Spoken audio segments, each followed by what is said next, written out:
안디옥 교회에 대해서 우리가 한 번 더 살펴보려고 합니다. 오늘은 안디옥 교회를 시작한 사람들, 안디옥 교회 사람들이 어떤 사람들일까 한 번 더 생각해 보려고 합니다.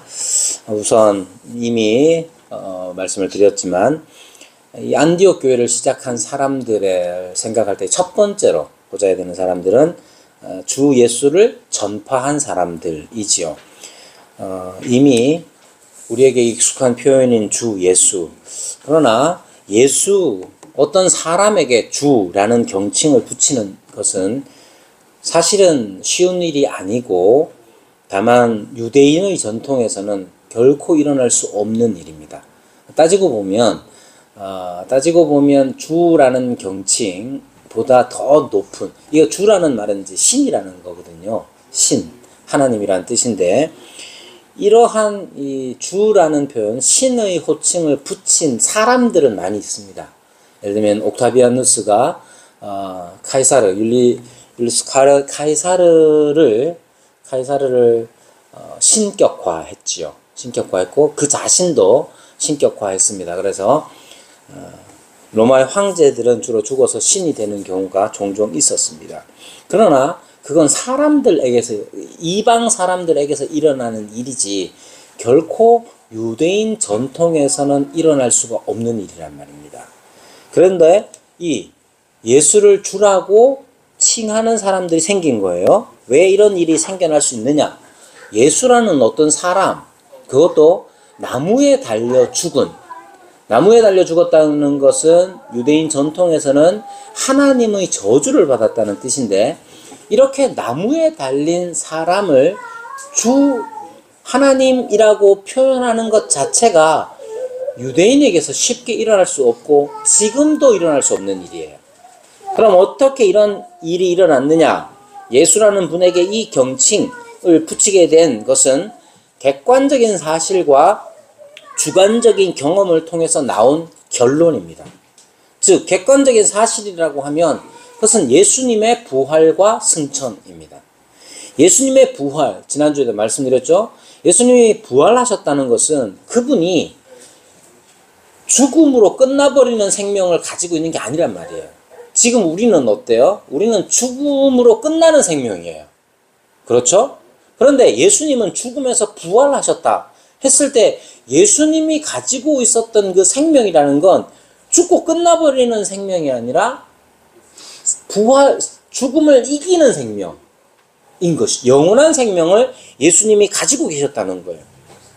그리고 그 생명을 자기 혼자만 막 자랑하는 게 아니라 나누어 주시는 분임을 부활을 통해서 나타납니다.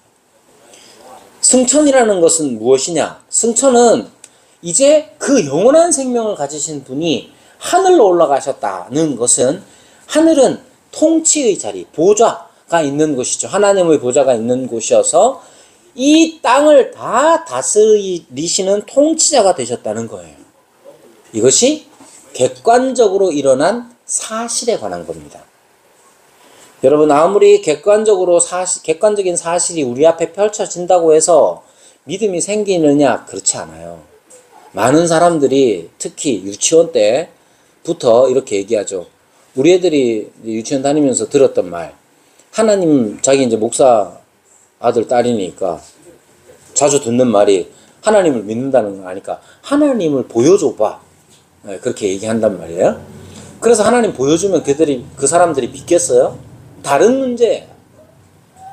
예수님의 부활과 승천이 객관적인 사실로, 역사적 사실로 드러났다고 해서 모든 사람이 다 믿느냐? 그렇지가 않아요. 그걸 어떻게 압니까? 이스라엘의 역사를 통해서 압니다. 자주 드는 예지만 불뱀에 물렸던 광야의 사람들이 놋뱀을 매달아서 그걸 보기만 하면 다 낫는다고 했을 때 본 사람이 있지만 안 본 사람도 있단 말이에요. 똑같습니다.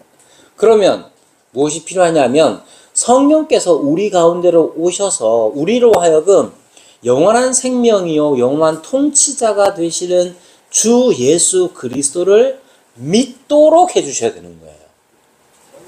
믿음이라는 게 종종 성경에서 우리의 선택사항인 것처럼 말합니다. 주 예수를 믿으라, 그리하면 너와 네 집이 구원을 얻으리라. 그래서 마치 내가 믿음을 선택하는 것처럼 보입니다. 그게 틀리지 않았어요. 틀리지 않았습니다. 그래서 안 믿는 사람 있으면 뭐라고 해야 됩니까? 예수님 믿으세요. 이렇게 믿으세요라고 말해야 돼요. 그런데 그렇게 믿고 나면 깨닫는 게 뭐냐? 아, 이 하나님을 믿는 이 믿음이 내가 선택해서 내가 똑똑해서 얻어진 게 아니라 하나님의 선물, 성령의 선물이구나 하는 걸 깨닫게 되는 거예요.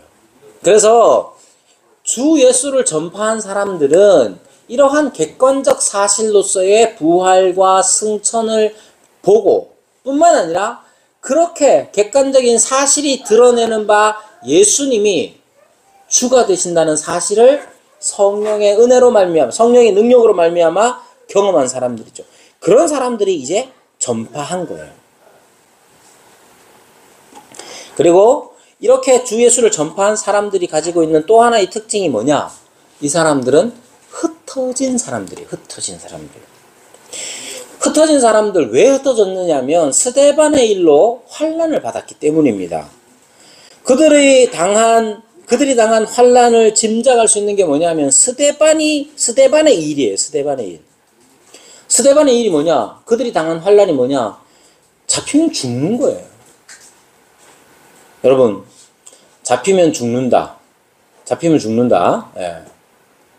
그럼 어떻게 해야 됩니까? 자, 예수님 믿으면 너는 스데반처럼 죽게 될 거야. 그럼 어떻게 해야 되죠? 박하민 정도의 이 남자라면 어떻게 합니까? 꺼죽고 죽지 뭐. 아이가? 창근이는 어떻게 할 것 같아요? 일단 도망치지 뭐. 그럴 수도 있잖아요. 자, 여기에 흩어진 사람들이 왜 흩어졌느냐 하면 환난을 당했기 때문이고, 그 환난의 수준, 정도라는 것도 생각해보면 가벼운 게 아니란 말이에요. 뭐 직장 잘리고 정도가 아니라 목숨이 왔다 갔다 하는 문제예요. 그러면 어떤 사람들이 있냐면, 야, 예수님이 나를 위해서 죽으셨다면 나도 죽겠다, 스데반처럼. 그러는 사람이 있는가 하면, 여기에 흩어진 사람들은 어떻게 이런 분들한테 표현하기 좀 못하지만 겁나가지고 도망간 분들일 수 있죠. 사실 이 흩어진 사람들은 환난을 당하여 그 환난을 피한 사람들이에요. 자기에게 닥쳐진 환난을 죽음으로써 저항한다거나 아니면 죽음으로써 자기 믿음을 표현하지 못하고 도망간 사람들일 수도 있죠. 그러나 저는 비난할 수 없습니다. 저도 순교 직전에 간 적이 있거든요. 예수님 믿으면 너 죽는다 이렇게 총불을 딱 겨누더라고. 꿈에서. 이건 진지한 꿈이었어요. 그때 이제 막 신학교 가가지고 막 엄청 열심히 기도할 때인데, 기도 제목이 뭐냐? 순교였어. 주여 죽게 해주십시오. 근데 어느 날 그 기회가 찾아왔어요. 꿈에 찾아와서 딱 총불을 딱 겨누고 믿을래 죽을래 하니까 제가 어떻게 했겠어요?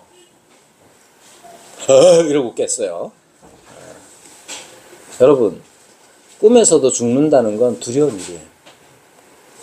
우리가 당하는 이 환난이라는 것, 혹은 이분들이 당했던 이 환난이라는 것 작지 않습니다. 그래서 담대히 맞서는 사람들도 있었고, 그리고 죽음을 담대한 믿음으로, 담대한 마음으로 죽음을 받아들이는 사람도 있었을 거예요. 그러나 피하는 사람들도 있었어요. 여기서 중요한 건, 우리가 죽어야 돼, 피해야 돼가 아니에요. 사도행전에 가서 가르치는 것은 다 죽어라도 아니고 다 피해라도 아니에요. 하나님께서 하시는 일에 관한 거예요.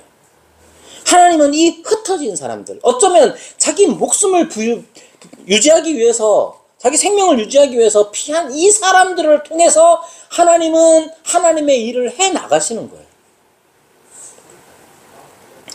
하나님께서는 닥친 환난이 두려워서 피하는 이 사람들, 그들을 사용하셔서 안디옥 교회를 시작하셨다는 것이죠. 그들이 겁쟁이였다는 말을 하려는 게 아니에요. 하나님이 하시는 일에 관한 겁니다. 여러분, 모든 민족을 제자 삼는 일은 인간이 계획하고 경영하는 방식이 아니라 하나님의 신비이자 신비한 역사를 통해서 일어나는 일이에요. 이 일들을 지나고 나면 어떻게 표현하느냐 하면 그것이 하나님의 섭리였다라고 표현하는 겁니다. 어쩔 수 없이 자기가 아닌 타의로 혹은 견딜 수 없는 두려움으로 예루살렘을 떠난 사람들이 있을 수 있지요. 원래 예루살렘 사람들이 아니라 그들은 예루살렘에 순례하기 위하여 갔던 사람들일 수도 있어요. 그래서 핑계로 이제 내가 살던 고향으로 돌아가야지, 여기 환란도 있으니까, 그렇게 갔던 사람들이 있을 수도 있어요. 그러나 어떠한 이유에서든지 간에 그들이 비록 겁을 먹었다 할지라도 그들이 행한 일은 뭐냐? 자기에게서 확인된 바 부활과 예수 그리스도의 부활과 승천, 그리고 성령께서 오셔서 역사하신 바 자기 안에서 드는 그 내적인 확신들, 그걸 감추지 아니하고 드러내어 주 예수를 전파했다는 거 있습니다. 우리 교회도 마찬가지잖아요. 우리 교회 어쩌면 그냥 포항이라는 거 우리 교회를 위해서 온 게 아니라 어쩌다가 엄마가 가락해가지고 왔고, 영인이처럼. 또는 어쩔 수 없이 직장이 잘 못, 저는 모릅니다. 우진 형제가 뭐 어떤 형편으로 왔는지 저는 몰라요. 그러나 서울에 할 일이 없어, 지방에밖에 없어, 어쩔 수 없이 왔을 수도 있지요. 그건 아무도 모르는 일. 그러나 중요한 건 뭡니까? 지금 우리가 여기에서 하나님의 복음을 받은 자답게 살아가는 문제예요.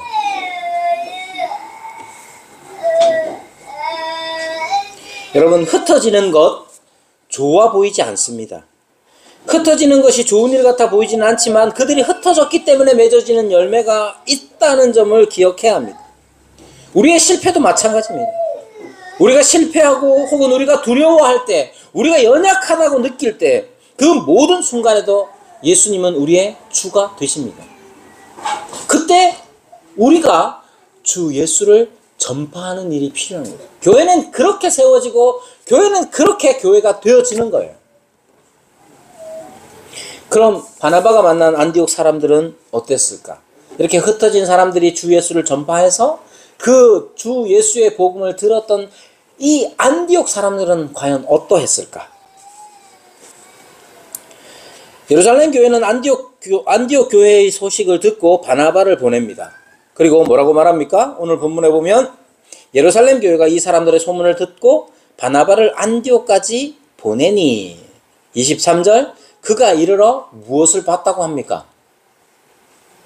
300명, 3,000명, 혹은 30명을 보았다고 하지 않습니다. 바나바가 안디옥에 가가지고 본 건 뭐냐? 사람이 몇 명이 모였습니다. 그 몇 명 모인 사람들이 건축을 얼마나 했습니다. 혹은 병자가 몇 명이 나왔습니다가 아니라 하나님의 은혜를 보았다고 합니다.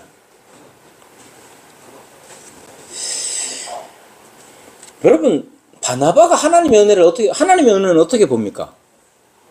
자, 하나님의 은혜 본 사람.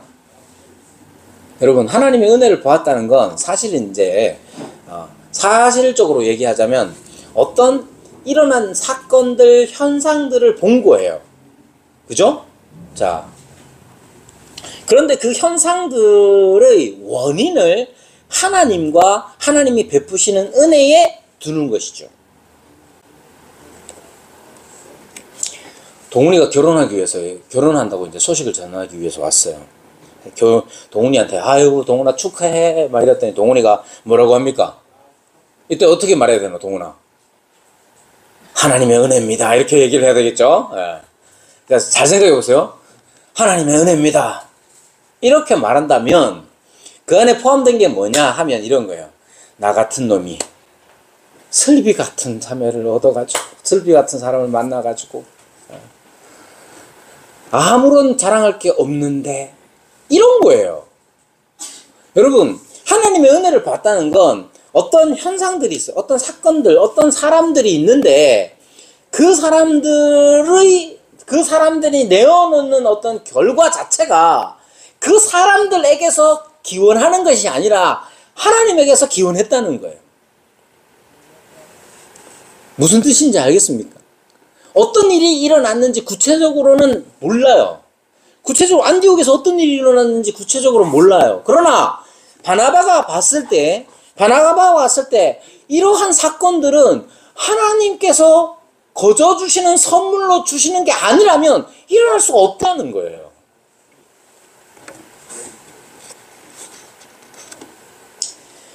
안디옥 사람들이 복음을 듣고 모였습니다. 이 모인 사람들이 가만히 앉아있지는 않았을 것 아니에요. 그죠? 뭔가 말과 행동을 했던 거예요. 그런데 그들이 하는 말과 행동을 보니까 이것은 하나님께서 하신 일이다. 이런 거죠. 자, 여러분.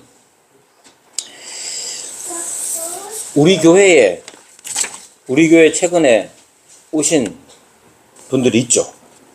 김정은 목사님도 그렇고 우리 박우진 형제 가정도 그렇고 이분들은 우리 교회에서 뭘 봤을까요?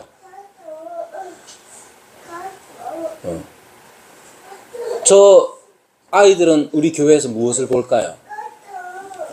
교회라고 불리는 곳에서 하나님의 은혜를 보지 못하는 경우가 많이 있습니다. 사실 그래서 사람들은 교회를 떠나가기도 하죠. 구체적인 묘사가 없지만 어떤 모습이든지 하나님의 일하심을 보는 것이 중요합니다. 하나님의 일하심이라는 게 맨날 은혜만 있는 게 아니에요.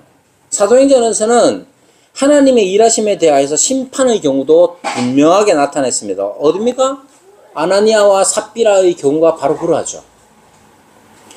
그래서 하나님께서는 교회 가운데 일하실 때에 심판, 공의를 행하시는 분으로서도 나타나시고 은혜를 베푸시는 분으로서도 나타나는 겁니다.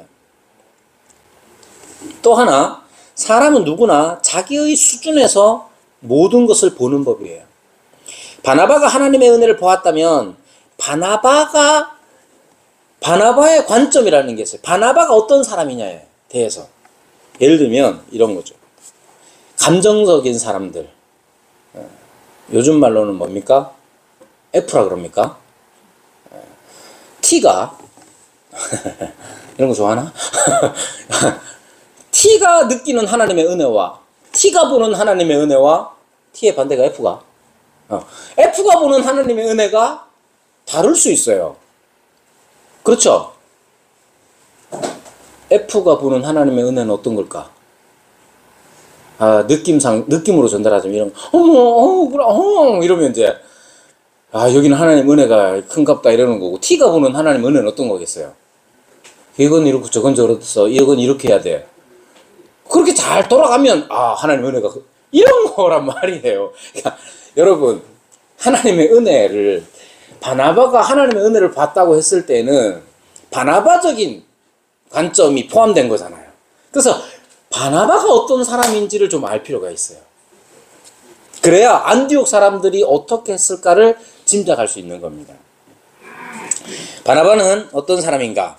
여러분, 바나바가 처음에 등장할 때 사도행전 36장 37절 아니죠. 4장 36절 37절에 바나바가 등장을 합니다. 이렇게 표현합니다. 구브로에서 난, 이 구브로 태생이라는 거죠. 구브로에서 난 레위족 사람이 있으니 이름은 요셉이라. 사도들이 일컬어 바나바라. 번역하면 위로의 아들이라고 하니 그가 밭이 있음에 팔아 그 값을 가지고 사도들의 발 앞에 두니라. 이렇게 얘기해요. 그러니까 이 바나바는 원래 이름이 뭐냐? 요셉이야. 그리고 이 요셉은 레위 족속이에요. 레위 족속. 근데 어디 레위 족속이면 어디 살아야 될 것 같아요? 레위 족속이면 예루살렘 근처에 살아야 될 것 같은데 예루살렘에 안 살고 이 구브로에 태어났답니다. 구브로는 뭐냐? 지금은 이제 키프로스 혹은 영어식 표현으로는 사이프러스라는 이제 터키와 이렇게 돌아가는 지도를 보면 중간에 섬이 하나 큰 게 있죠. 지중해에서 세 번째로 큰 섬입니다. 거기 출신이란 말이에요. 유대인인데 거기에서 태어났단 말이에요. 근데 어떻습니까? 자기 스스로를 어떻게 알고 있습니까? 레위 족속이다 생각하고 있는 거예요. 여러분, 레위 족속인 사람이 구브로에서 태어났어요. 거기에서 태어나서 자랐어요. 자기 스스로를 어떻게 생각할까요?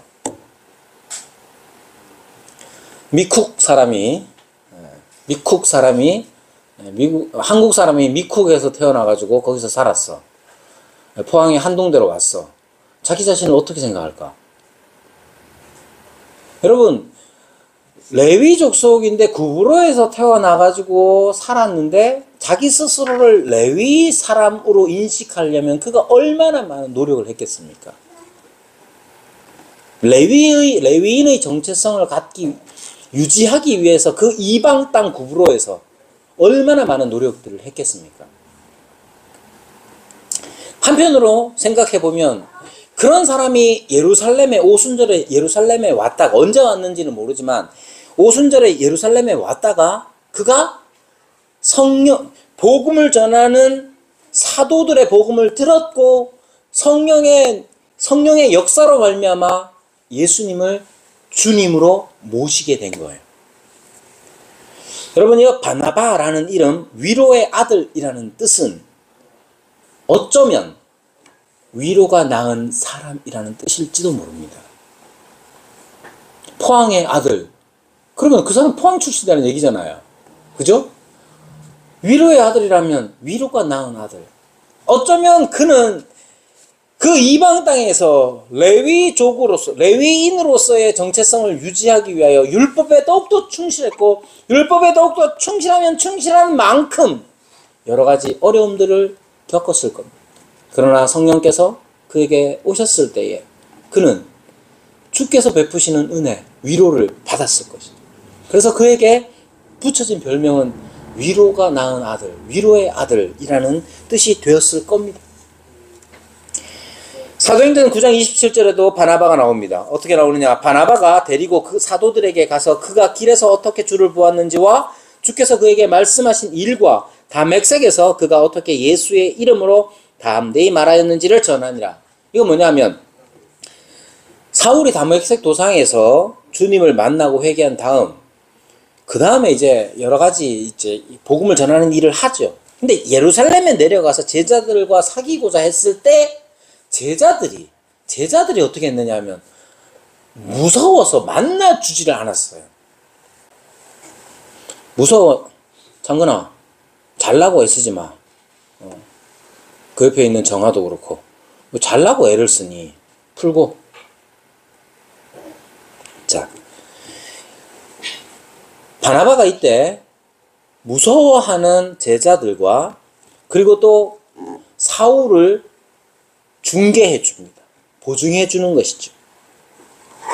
다른 사람들이 바울을 믿지 않고 두려워하는 것 당연한 반응입니다. 이때 바나바는 바울을 소개하는 역할을 했습니다. 어떻게 이런 일이 가능한가? 어떤 사람들은 이 두 사람이 같은 도 출신이라는 거예요. 같은 도 출신이 어떤 거냐 하면 다 같이 경상도 출신이라는 거죠. 자, 경상도에서 제일 큰 섬이 어디예요? 울릉도죠, 울릉도. 그죠? 자, 하나는 울릉도 출신이고 하나는 포항 출신이고, 그럼 다 통하느냐? 그렇진 않잖아요. 그러니까 바울은 다소 길리기아 성 다소 출신이고, 이 구브로는 길리기아 도에 속해 있는 거예요. 도가 같아요. 그렇게 묻기에는 좀 그런데, 제가 생각할 때는 그것도 한 역할을 했을 거라고 생각합니다. 그러나 중요한 건 뭡니까? 자기가 하나님의 위로를 받았던 사람이기 때문에 지금 이 사울도 이해하고 용납하고 담대하게 보증하는 일을 했던 것이죠.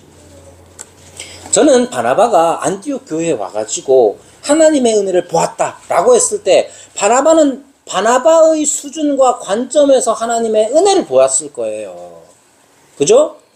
그러면 그들에게 펼쳐진 장면이 어떤 걸까? 혼자 생각해 보는 거죠.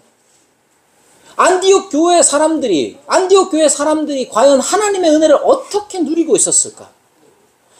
그것은 바나바의 입장에서 봤을 때 서로를 돌아보고 돌보고 살피는 일들, 서로가 서로에게 위로가 되어주는 모습 속에서 하나님의 은혜가 발견되었을 거라고 생각합니다. 사실 복음이 가지고 있는 그 특징도 바로 그러한 것이죠. 여러분, 복음은 사실 아무나에게 역사하지 않는 것처럼 보여요. 조건적으로 따지자면 이런 거예요. 세상에 나가서 복음을 전한다고 해서 사람들이 다 들어주느냐? 그렇지 않아요. 어떤 사람이 복음을 받아들이냐면 자기 스스로에게 아무런 희망을 가지지 못하는 사람들, 자기에게 절망하는 사람들, 아니면 죽음의 두려움 앞에서 뭔가 하나 생명을 찾고 싶어하는 사람들이 생명의 소식을 붙잡고 위로를 얻는 겁니다. 안디옥의 사람들도 그러했을 거예요. 그리고 그들에게 전해진 하나님의 위로를 붙잡아 그들은 서로를 위로하는 사람으로 살았을 겁니다.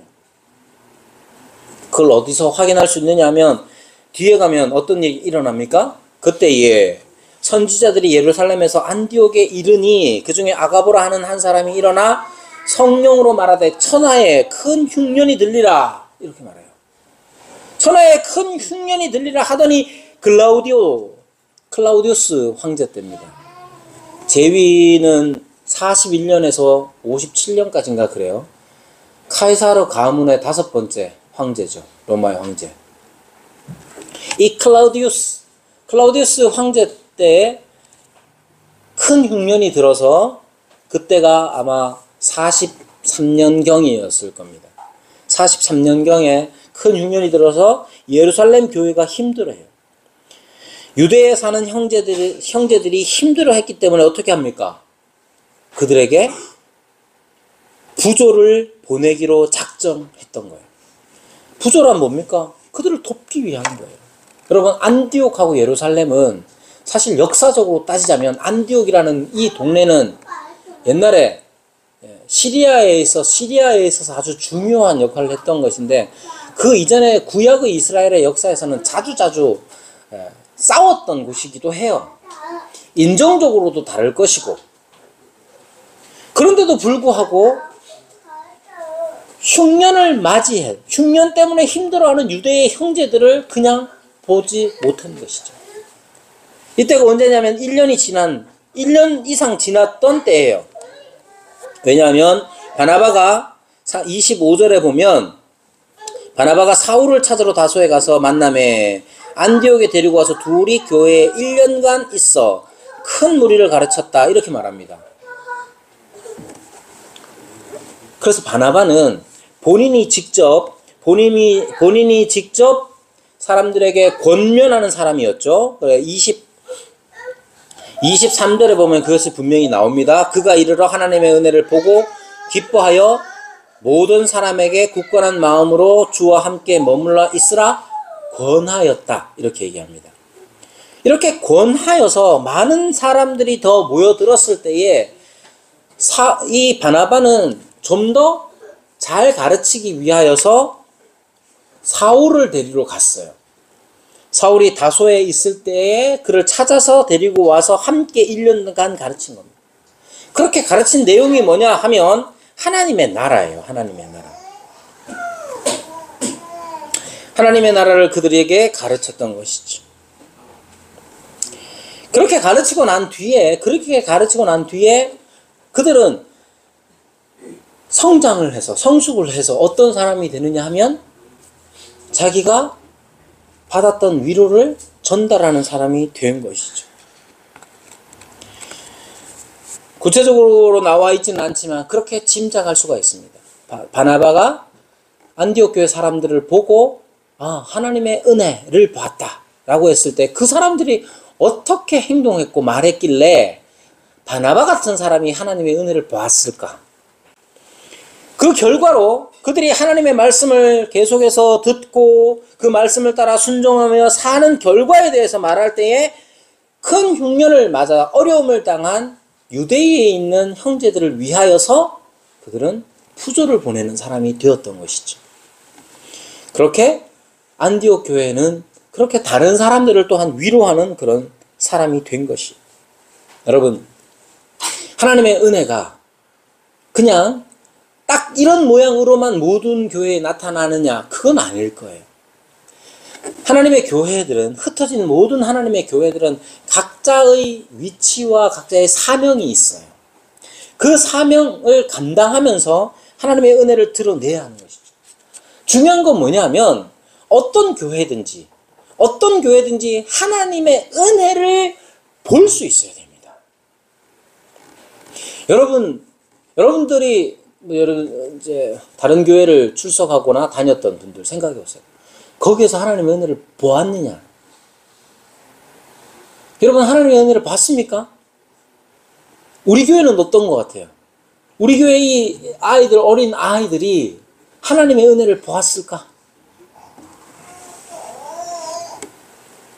여러분, 저는 이제 그의 나라 교회 목사로서 이런 말 하기에 조금 낯간지럽고 민망하긴 하지만 그래도 담대하게 말해보자면, 여러분, 우리 교회에서도 하나님의 은혜를 볼 수 있다고 저는 생각합니다. 증거가 뭐냐? 지난주에 봤던 희정이가 그렇고 지금 여기에 있는 동훈이와 슬비가 그렇죠. 그리고 오늘 영경이가 일본에서 보내준 간식을 함께 먹게 될 건데, 그 간식 속에서도 저는 영경이가 이 교회에서 보았던 하나님의 은혜를 확인할 수 있다고 생각합니다. 물론 모든 사람이 다 볼 수 있는 건 아닙니다. 아무리 하나님의 은혜가 펼쳐져도 은혜를 보지 못하는 사람들이 있어요. 매일 떨어지는 만나에도 하나님의 은혜를 보지 못하는 사람들이 있는 것과 같습니다. 뿐만 아니라 이 하나님의 은혜라는 것은 자신의 영적 수준에 따라서 보이는 게 달라요. 우리 교회에서 하나님의 은혜를 보는 사람도 있지만 그냥 사람만 보이는 이도 있을 거예요. 예를 들면 우리 교회에서 보이는 거 얘기하자면 친절한 소현 씨, 친절한 소현 씨가 보이죠. 뭐 츤데레 비슷하죠. 막 소리는 막 질러도 이렇게 친절합니다. 알고 보면 친절한. 그럴 수 있죠. 설거지 잘하는 상남 씨, 커피 잘 타주는 상용 씨.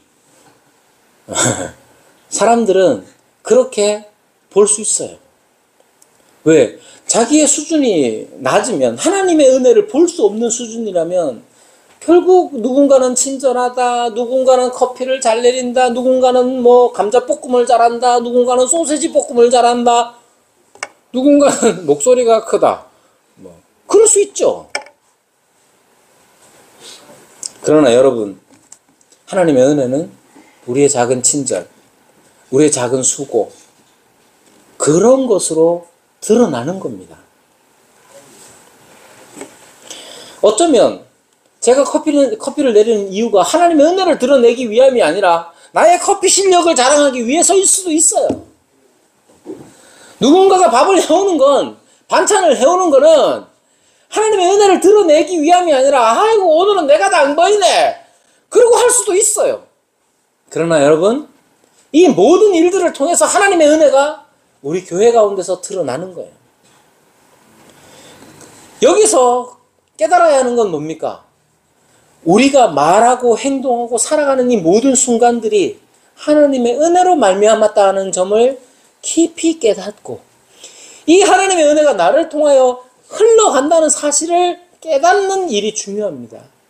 그래서 맨날 하는 설거지고, 맨날 하는 반찬이고, 맨날 내리는 커피고, 맨날 하는 말이지만 하나님의 은혜에 사로잡힌 사람으로서, 그 은혜를 사모하는 사람으로서 그 모든 일들을 해나갈 때에 우리의 작은 친절이, 우리의 작은 수고가 다른 사람들을 통해서 하나님의 은혜를 보게 하는 것으로 하나님이 사용하실 수도 있는 겁니다.